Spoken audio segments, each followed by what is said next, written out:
Em Atos capítulo 3, você percebe que quando Lucas, que está escrevendo o livro de Atos dos Apóstolos, quando Lucas ele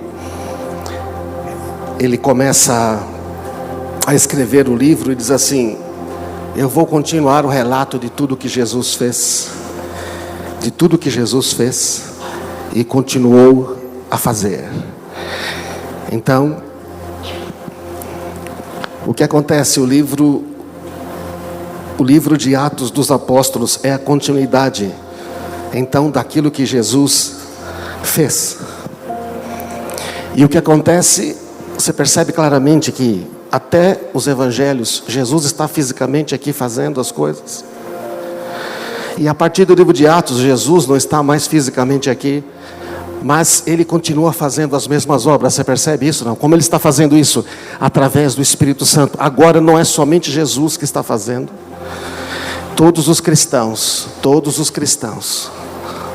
todos aqueles que creem em Jesus têm o Espírito Santo. Eles são agora os pequenos cristos. E eles começam a fazer tudo o que Jesus faz e fazia. Não sei se vocês percebem, irmãos, o significado. Na verdade, quando termina Lucas, o Evangelho de Lucas, e Lucas está escrevendo Atos, o que ele está fazendo? Ele está dizendo, é a continuidade.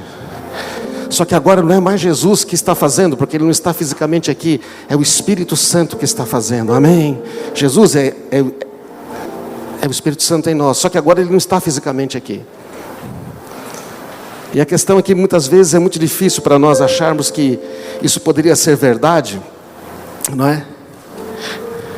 E quando hoje de manhã eu estava orando, pedindo, Senhor, o que o Senhor quer fazer na nossa comunidade? O Senhor me disse, eu quero fazer, o que eu quero fazer é, eu quero me revelar às pessoas. Eu quero me revelar aos que me amam e me obedecem. Eu quero tirar medos e anseios, preocupações sem razão, sobre o que nunca vai acontecer. Você tem preocupações com coisas que podem nunca acontecer?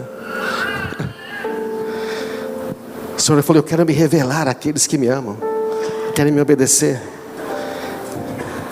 E então, o que acontece, meus irmãos, lá em Atos capítulo 3,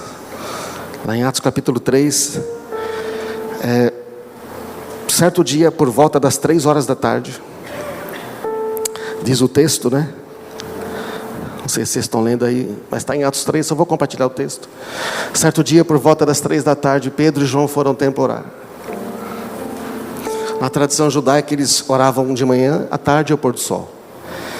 E eram umas 3 da tarde, então, também era a hora que os sacrifícios eram feitos, era a oração após o sacrifício da tarde no Antigo Testamento. Na época de Davi também eles oravam 3 vezes ao dia. Davi escreveu, eu porém invocarei a Deus, o Senhor me livrará. Pela manhã, meio-dia, à noite, clamo angustiado, e Ele ouve a minha voz. Então o que é que Pedro vai fazer? Pedro vai e vão ao templo orar. E o texto diz que na verdade eles não estão indo para lá, eles não foram pregar, eles não foram ensinar, eles foram orar. Eles foram orar. Então, irmãos, as questões do Espírito Santo estão muito ligadas a essa questão aqui, de orar. Você percebe o quanto Jesus ama e quer estar com a gente, não? E na oração é um momento que a gente pode estar só com Ele. A gente pode orar juntos pedindo, mas essa oração é aquela oração da adoração, é aquela que a gente faz junto com Ele. E aí, o que Davi diz, não é verdade? É que Deus responde às orações, não é? Deus responde às orações. Ele ouve a minha voz. A razão para a gente orar é que Deus está ouvindo. Outro dia o Senhor falou para mim, sabe por que muitas pessoas não oram? Eu falei, por que, Senhor? Porque eles não creem que eu estou ouvindo. Eles não acreditam que eu vou responder. Eles estão fazendo assim uma tentativa. estão tentando. Eles não vêm comigo com a certeza de que estão ouvindo. Interessante, quando meus netos chegam perto de mim, eu posso estar falando com quem for. Ele vem e começa a falar, porque ele quer ser atendido. E ele sabe que eu vou atender ele. E os filhos também, por quê? Porque o pai sempre atende, não é verdade? Então, um homem aleijado de nascença estava sendo trazido naquele instante, carregado. Eles estão chegando no templo, e tem lá umas pessoas carregando um homem que era aleijado. Eu lembro que quando eu pegava metrô, passava pelo São Bento, Praça da Sé. Alguém passava, estava lá em São Paulo, passava por lá? Não. Quantos mendigos, na verdade, não? E tinha alguns com os pés todos tortos para dentro, andava de carrinho de rolimã. Era mais ou menos assim. Este homem que está chegando na Porta Formosa ali, todos os dias, ele era colocado lá dessa Porta Formosa. Diz que era uma porta de 22 metros de bronze, muito cara, muito bonita. E ele ficava lá pedindo esmolas para quem entrasse no templo. Então você imagina a cena, Pedro e João estão chegando para orar, e esse aleijado está sendo colocado, carregado para colocado ali. Fica pensando uma coisa, né? As pessoas, um aleijado pedindo esmola, no lugar onde as pessoas vão orar. Imagina se todo domingo a gente chegasse aqui para entrar nessa reunião, e aqui na frente tivesse um aleijado pedindo esmolas. Tudo bem, a gente não está errado dar esmola, certo? Mas quanto tempo será que a gente aguentaria um negócio desse, né? A gente ia mandar tirar. Nossa, incomoda. Mas o que é que esse homem está precisando, gente? É de esmola que ele está precisando? Não. É muito bom. O que é que nós sabemos desse homem? Ele é aleijado desde que nasceu, sempre dependendo de alguém para pedir esmolas. Atos 4:22 fala que ele tinha mais de 40 anos de idade. Será que ele pensava que alguma coisa ia mudar na vida dele? Acho que não, né? Agora veja, nós estamos indo para o lugar da adoração. A gente se acostuma com as situações que não podem mudar, não é verdade? A gente se acostuma com a situação que não pode mudar na casa dos outros, na vida de outras pessoas, na nossa. A gente vai se acomodando, achando que não dá mais, está tudo bem. Vamos acomodar esse negócio.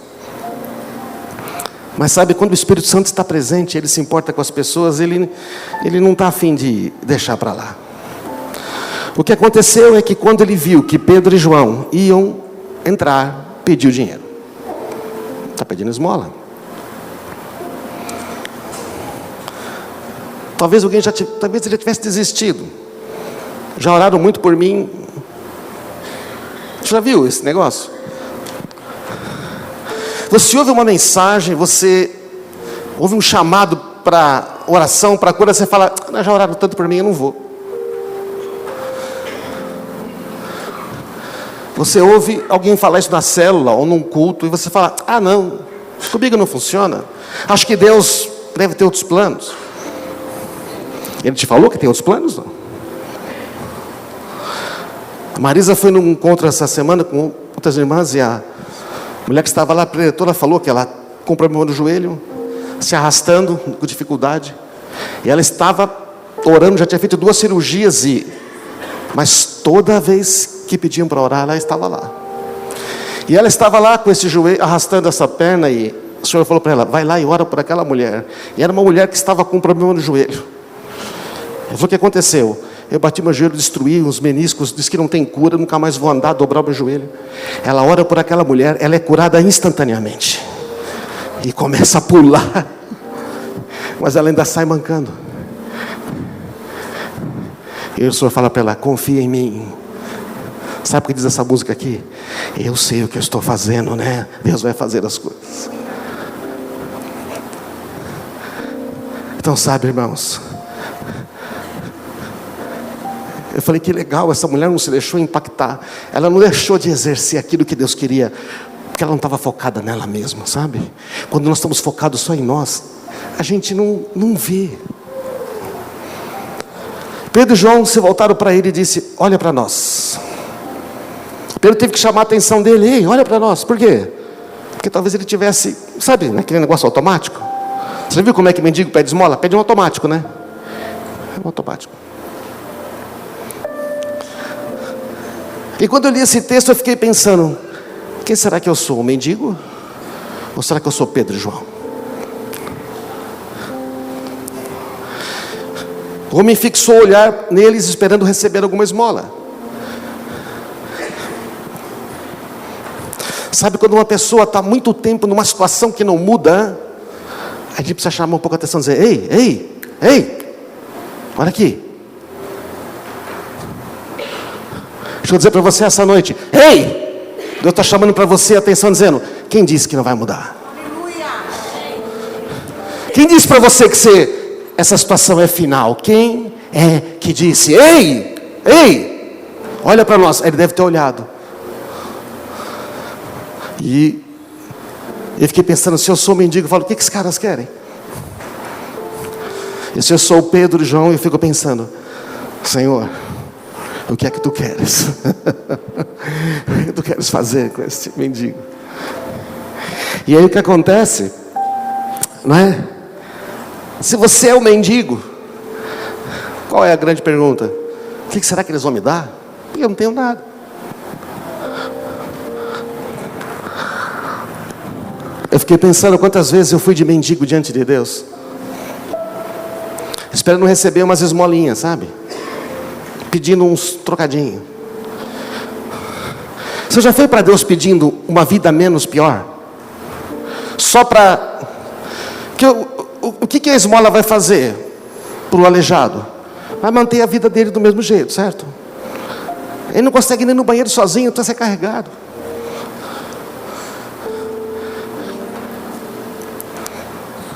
E se você é Pedro ou João? Se você é Pedro ou João, o que acontece? O que será que Deus quer que eu faça? Você vai dar uma palavra profética para essa pessoa? Você vai falar alguma coisa? O que será que vamos fazer?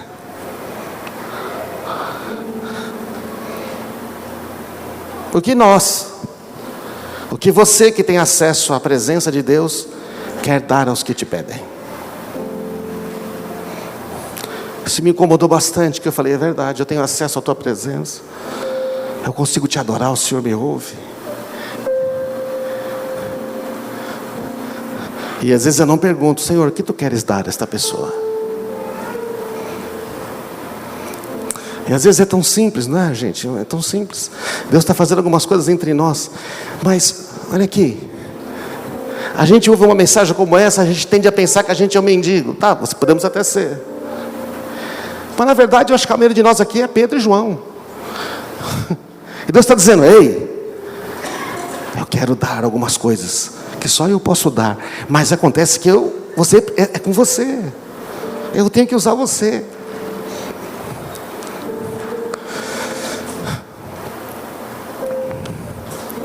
Essa semana o Arnaldo me contou um negócio, que ele foi um tempo atrás, parou numa... Você parou o quê? Era num lugar, numa venda? Uma barraca de fruta. E assim, de repente ele perguntou: tem alguém que está doente, que eu podia orar? Ele falou: tem. Eu tenho um problema, tal. A mulher falou de epilepsia. E levou ali para ver o outro rapaz, um senhor que tinha um problema na perna, que não saía da cama mesmo. Ele orou. Um mês depois ele passou no mesmo lugar, não foi isso? Ele até compartilhou com a gente. O homem está curado, entendeu, irmãos? Gente, às vezes é tão simples.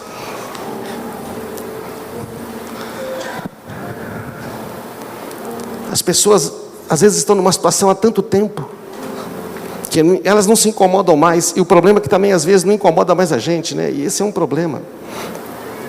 Pedro, no entanto, disse: eu não tenho prata nem ouro, mas o que eu tenho, eu vou te dar o que eu tenho.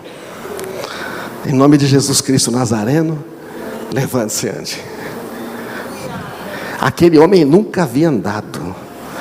Ele nunca havia entrado no templo. Você sabia? Ele estava só na porta.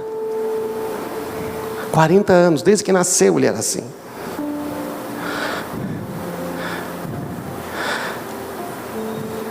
Aí a gente é o mendigo. A gente olha e fala, ok, como é que é? Eu vou andar depois da oração.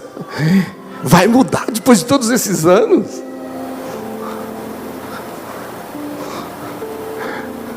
Agora, se a gente é Pedro, o João tem que ter uma fé nesse momento, aí não tem? E eu vou falar para um cara, um aleijado de 40 anos, nunca andou, dizer: você vai levantar e andar. Em nome de Jesus o Nazareno. O que eu tenho, veja, eu tenho uma coisa que eu posso te dar. Você tem, amém? Você tem, você tem. Nós temos.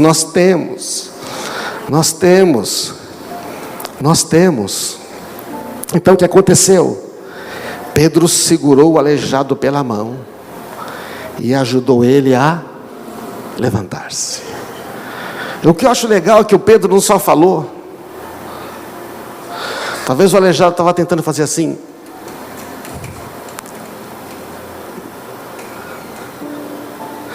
Eu fiquei pensando, talvez ninguém nunca tinha dito isso para ele.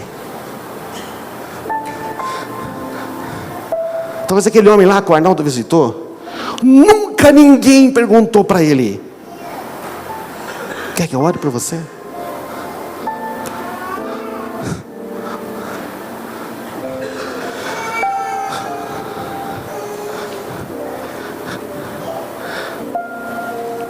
Ou talvez aquele aleijado, muitas pessoas tentaram orar por ele, mas ele olhou mais uma vez e falou: eu sei que Deus é poderoso para fazer. Não é porque eu não experimentei ainda que não pode acontecer, amém? A gente não sabe essas coisas, a gente fica pensando. Mas o Pedro estende a mão para ele e ajuda a levantar. Diz o texto, no mesmo instante. Que instante foi? No instante que Pedro pega na mão dele. Foi naquele instante. Naquele instante, os pés e os tornozelos do homem foram curados e fortalecidos.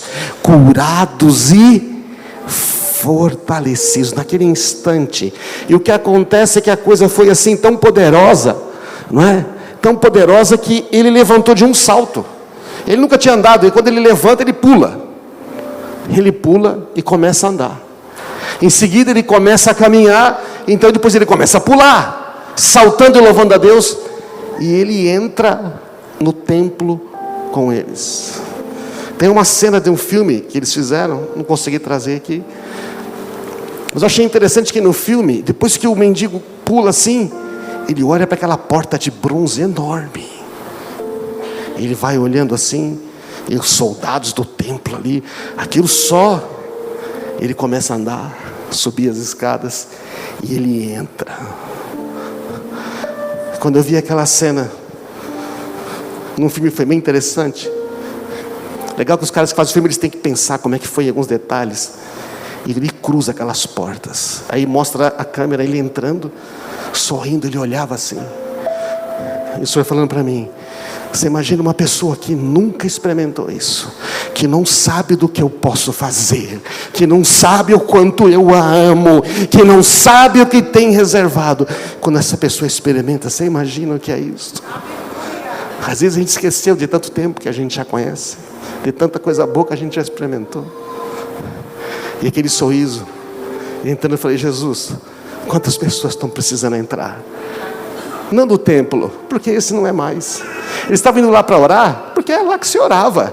Mas o templo estava indo no antigo templo. O templo do Espírito Santo é que estava lá. E esse homem entra e fica grudado com eles. E o que acontece? Não é?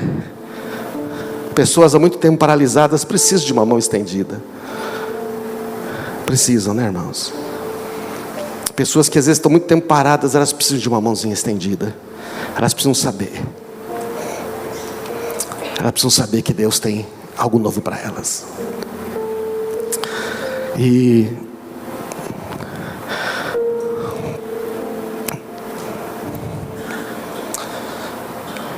o texto final aqui.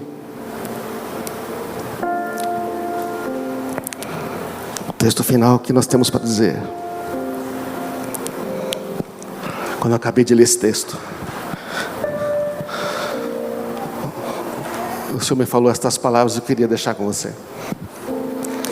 Seja um filho convicto de quem é o seu pai.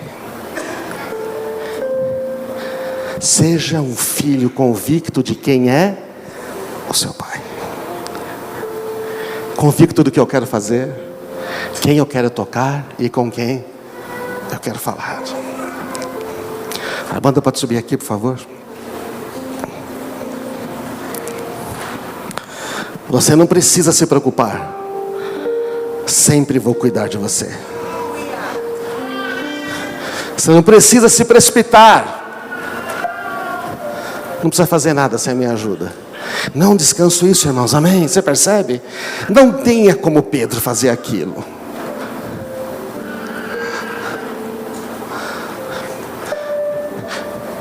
O Senhor está movendo várias coisas no nosso meio, vai cada vez mais. Irmãos, Deus não quer fazer com uma pessoa, Ele quer fazer com um corpo, amém? Você percebe que Ele quer fazer com um corpo? E aquele mendigo que ele precisava mais do que dinheiro.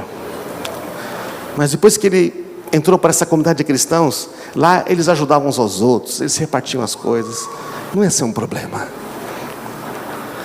Mas enquanto ele não experimentou a graça de Deus, as pessoas então, quando viram esse mendigo caminhando, né,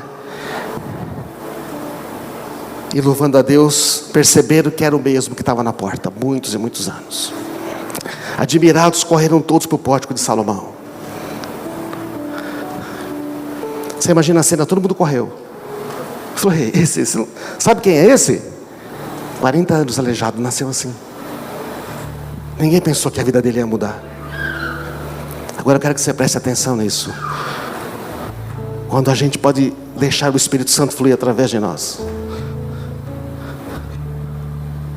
e Deus começa a fazer aquilo que Ele quer fazer através de nós, junto com a gente. As pessoas vão chegar. E sabe o que faz o Pedro?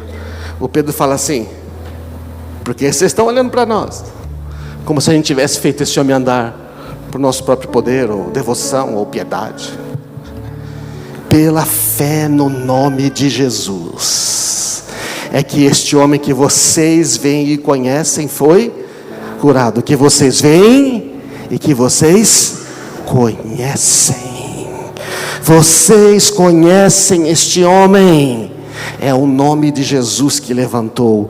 A fé no nome de Jesus o curou diante dos seus olhos.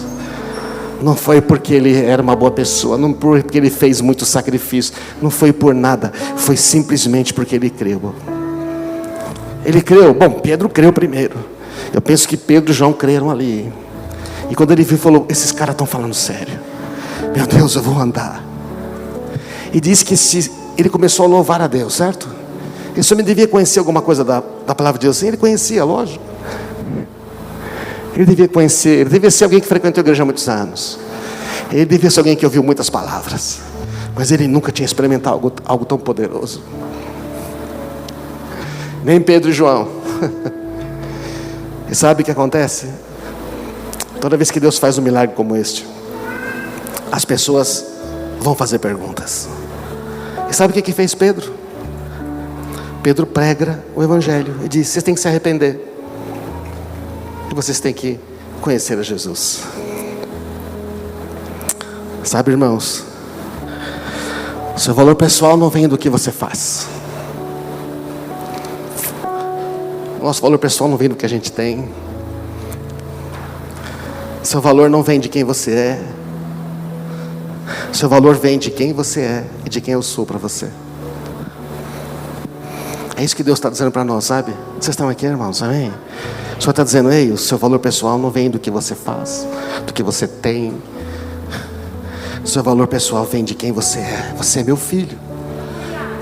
E de quem eu sou para você. Você não precisa realizar nada para eu te amar.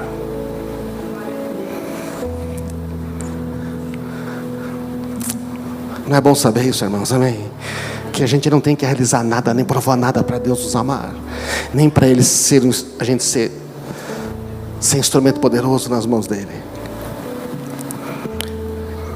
E eu falei: Pai, como é que a gente experimenta essas coisas? Você quer experimentar uma vida que vai mais além? Você gostaria de experimentar? O Senhor está perguntando, você gostaria de experimentar? Eu gostaria de experimentar uma vida que vai mais além. E o Senhor falou, basta estar comigo. Basta estar comigo.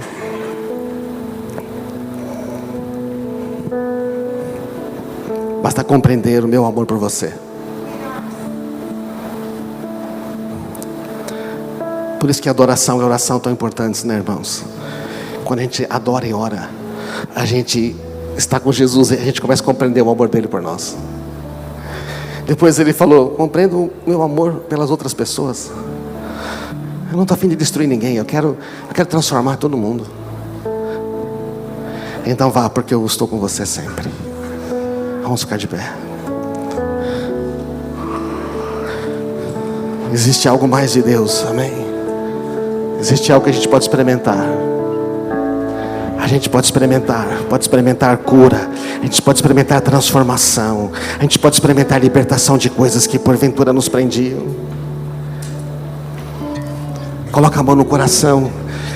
Senhor, eu tenho pedido tanto mais e mais sede não só para mim, para a nossa comunidade toda, Senhor. Para uma compreensão do teu amor por nós. Você faz ideia do quanto Deus ama você, se importa? Quanto o Pai te ama estar com você. Ele ama estar com você. Compreendendo o amor dele pelas pessoas. O Pai não quer somente que você saiba que Ele ama você, mas o quanto Ele ama outras pessoas. Mesmo aquela que você não consegue amar, como Ele ama. E Ele está dizendo, ei, eu quero que você vá, eu não quero que você fique aí. Eu quero que você vá em frente, que você siga a sua vida. Eu quero que você tenha muitas alegrias, eu estou com você. Comece a orar agora e fala, Pai, eu quero viver isso na minha vida, Pai. Pai, eu quero experimentar algo maior. Eu não quero viver uma vida. Não quero viver uma vida, Senhor, uma vida menos do que o Senhor tem para mim. Não quero viver uma vida menos do que o Senhor tem para mim. Vamos cantando e adorando a Deus. Enquanto só o grupo canta aqui, tranquilo, você vai ouvindo, lembra do texto, e fala, Senhor, o Senhor tem algo mais para mim. Talvez hoje você fala, Senhor, eu tenho sido como esse aleijado, esperando, achando que nunca vai mudar. Mas hoje eu creio na tua palavra, hoje eu vou me levantar. Eu vou me levantar e andar.